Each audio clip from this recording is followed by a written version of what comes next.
Right, here we go. Good morning, everyone. Welcome to another edition of What They Did and How They Did It from Seaways Cafe and Glamping here in Friday-thorpe, the destination for everyone on 2 wheels, 4 wheels and no wheels. Now today I am delighted to be joined by Andrew and Rosemary, fundraisers for the Yorkshire Air Ambulance.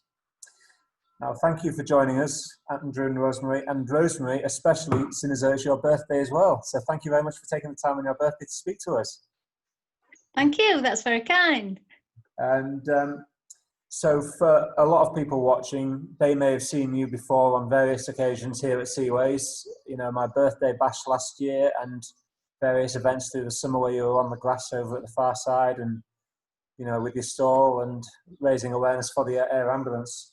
So let's strip it back a bit. Let's see if we can get a starting point for where all this started for yourselves. So what is it that got you fundraising for the Yorkshire Air Ambulance in the first place? Well, I used to raise funds for the Yorkshire Air Ambulance when I was still working prior to my retirement. And when we did retire in Christmas 2016, we said we're still fit and able enough to do something to fill our time, because we can't keep going on caravan holidays and walking forever. So we thought, right, let's do some investigation. And we happened upon the air ambulance. It had been nearby just a couple of days before, and so we decided that that was the most worthwhile cause for us to volunteer. Absolutely. And when you see how useful the air ambulance is and the speed it can get from a accident to the hospital compared to, you know, how long it will take via roads, and the fact that there's no bumps, nothing, it is such an efficient thing to have, really. And especially in this part of the world where it's very useful because there's plenty of airspace and we are a long way out from any, you know, like Leeds, Hull, things like that, wherever the destinations are that the air ambulance goes to. Well, we have 2 helicopters. One's based at Nostell and the other's based at RAF Topcliffe. And the RAF Nostell takes 20 minutes to get to the coast from its base. So they're never very far away, and hopefully the land ambulance crews are taking care of any patient prior to its arrival. Yeah, so let's talk more about fundraising. How long have you been fundraising for now? 4 years. 3.5. Yeah. 3.5 years. Yeah, years. And since Christmas, well, we retired Christmas 2016, and we were accepted as registered fundraisers, registered volunteers, and started our first event, I think it was the end of February, beginning of March 2017. Right. And where does your fundraising take you? What sort of an area do you cover? Basically, East Yorkshire, up to Whitby. We've been to Whitby. Yeah. And to York, Castle Howard we've been to, and down to the Humber. Right, so quite a large area then, really, in the grand scheme of things. North and East Yorkshire, I would say. Yeah. Or wherever they ask us to go. Yeah. Now, obviously, you won't have been doing any fundraising since March, I imagine, and I imagine that you're limited to what you do at the start of the year anyway. So how have things been since the lockdown? How have you found the ambulance service coping with being unable to raise any funds from donations actually face to face, if you know what I mean? Yeah. As a whole, the whole of Yorkshire have done very, very little, if not nothing, fundraising. I think the only income they've been getting is from collection tubs, which we have to be careful with them, with the virus on, because if we collect money, which is all we collect more or less, is it contaminated, we have to be very, very careful collecting money, which is why at the moment our head office has actually put a stop on all fundraising. Any fundraising we do, we have to have permission from our head office. And I believe they're working on a similar system to Boris's VAV stage.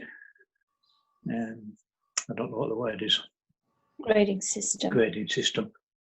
So they're going by that, so we're governed by, although we're volunteers, we can basically do as we like, we still have to be following orders. We still have to abide by the government restrictions, but we also wear the mascot costumes in the eastern region, and we went around just our local area because we do the neighbourhood watch for our area as well, and we put them on a couple of nights, 2 or 3 weeks apart, and just walked around here just to raise a smile and make everybody cheer up. That was on the Thursday night for the applause. Of course, yeah, for carers, yeah. And we've raised £220 because we were in mascots. Yeah. They thought they were safe to approach us, and we came home with pocketfuls of money, which was very nice.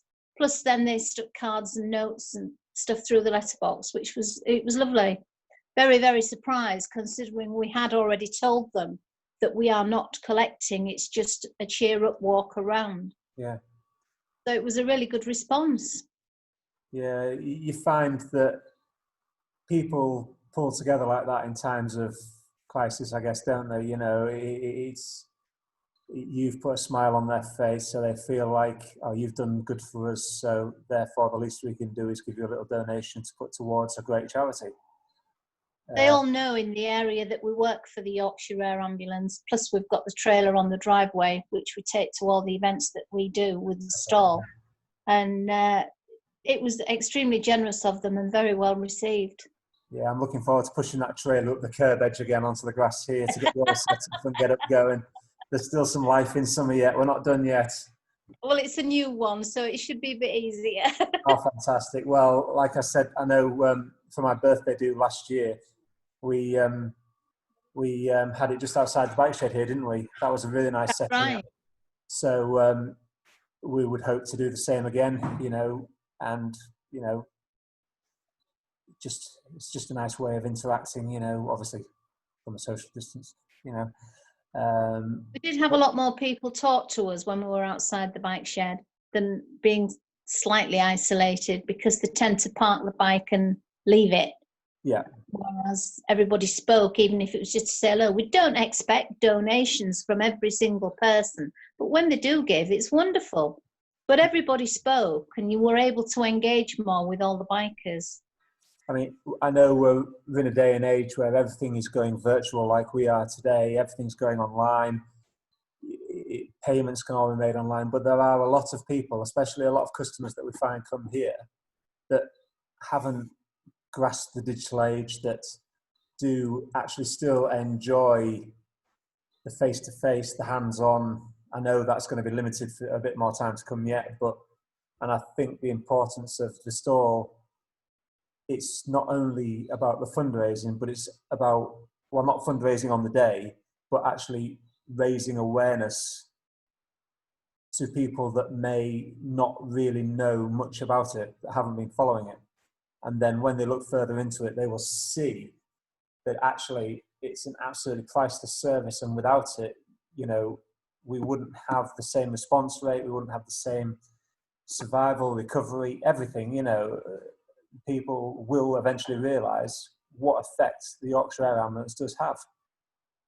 Well, when we've had a stall at your cafe, we've had a lot of patients that are being carried by the air ambulance come over to us and engage in conversation and tell us about the accident. And it's interesting to know what has happened, and they're very forthcoming about it. But they seem to want to tell us as their way of saying thank you. Yeah. But we had lots and lots and lots of people come over when we've been at your place.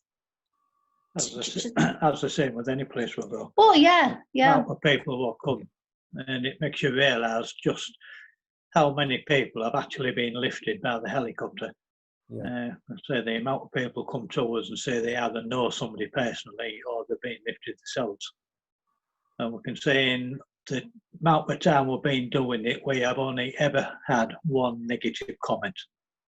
And I won't tell you what they said or who said it. We've only had the one negative comment. I imagine it was something very silly and pathetic, and to be honest, it was. Yeah. Yeah. It was a bit of a green-eyed monster. Yeah. I'll explain when I see you. Yeah, we'll tell you face to face. We can't say over me. No, absolutely fine. We'll keep all opinions to ourselves for now, in the interest of professionalism. So, do you know when you're likely to get the go-ahead to be able to start fundraising again, to go out and carry on doing what you do so well? Well, as I've said, a lot depends on this 5 rating, what Boris has come up with, where it's you can't go out, you can't do anything, they're relaxing it slightly. So we've got to abide by that.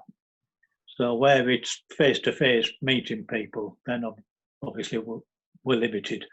Yeah. So it's really so wait and see, like everything else, unfortunately. If it was down to us, we'd be out there now. We've got the gloves and the masks and everything else, so it's just wait and see, unfortunately. We can hide away in the mascots. We're quite safe inside those, but unfortunately, because no mass gatherings are allowed, we can't even get out wearing those. No, absolutely. We're welcome to any suggestions from any viewers as to what we can do with the mascots. Politely, please. Yeah. Such as a mascot walk along the seafront or something like that. That was going through my mind. Yeah, I was just thinking, what about a mascot? I mean, I am planning on walking the Walls Way one year, doing it all. You can't do that in mascot because you can't see where you're going. I was just thinking that might be a bit extreme because I did 17k of it just the other day, and don't get me wrong, fantastic walk from Bangkok to Burdale. We'll come along and give you support. Tell us the date and the details. Well, we'll see what. Obviously, we'll be doing another fundraising event for my birthday this year, hopefully, 26th of October, like we did last year. Thank you. A massive success. So we'll definitely do something for the Yorkshire Air Ambulance again this year. Hopefully, you're allowed to visit the premises and, we'll get something going there. Thank you. So, yeah, definitely put that in your diary, whatever date that is, 26th of October. It's going to be a Saturday or Sunday or Monday or I don't know. But anyway, we'll do something on that weekend, I'm sure. Now, so obviously we've got charity boxes in here for the Yorkshire Air Ambulance, but people can't use them because we're closed. So where can people donate? Where can they give some money to the Yorkshire Air Ambulance? You can do it all online. If you go onto the Yorkshire Air Ambulance website, everything is geared up on there. And I haven't looked at the donate because we give plenty of money anyway in different ways. But it's supposed to be fairly simple to donate online. Apart from that, they can write cheques and send them off. Or if there are some shops open, not many supermarkets have air ambulance collection pots, unfortunately. But if they see a need, they can always put them in. If they know any volunteers, they can always give the volunteers clothing money. bins. Clothing bins. Clothing bins. Of course, you can't bins, but we do get a fair bit of money from these clothing bins, what you see around about. Yeah. Supermarkets, sometimes garages or ambulance stations, they'll have them there. Just put your clothes into a carrier bag or a recycle bag of some kind, tie the top and pop it in a recycle bin. If it's full, please hang on to it until they do empty it. They're not doing it at the moment, I don't think, but hopefully they'll soon start emptying them again. Yes, another area where this virus has affected collections and donations. They are emptying the clothing bins. They can also send a text. Just off the top of my head, I think the number is 70070 or 77, and it donates £2 to the Yorkshire Air Ambulance. I'll come back to you on that one. Just check. Basically, if they go to the website, is it yaa.org.uk? It is, yes. Correct. yaa.org.uk for anyone that wants to make a donation online and find out a lot more information about the air ambulance, the service it provides in the area it covers. Because I know I've watched Helicopter Heroes and things like that, and you know, where they go, what they do is just absolutely unbelievable. And the skill, not just the pilots, but the paramedics on board, you know, just goes without saying. It's absolutely second to none, really.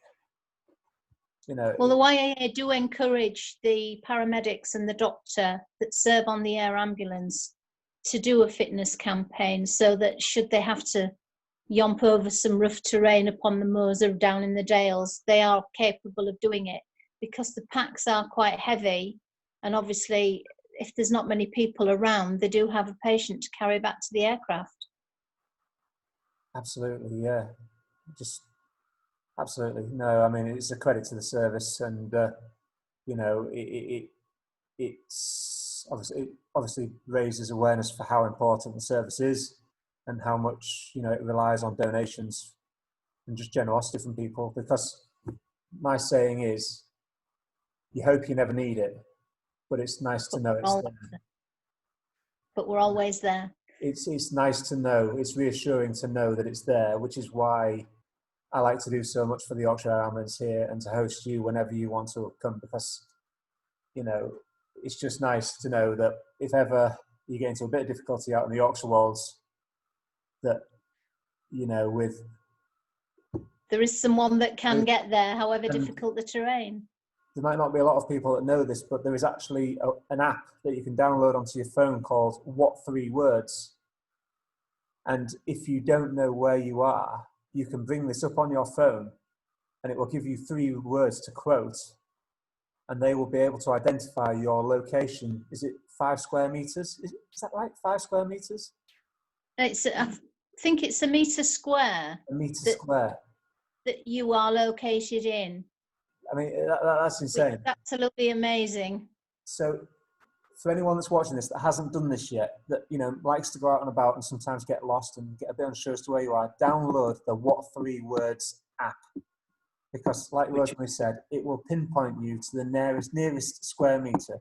You tell the emergency services those 3 words, and they will be able to pinpoint you to that location. I mean, that's just incredible, really. I mean, very easy to use, and it's free to download. And the helicopters do use it. They do. They have got a facility on board to actually use that system.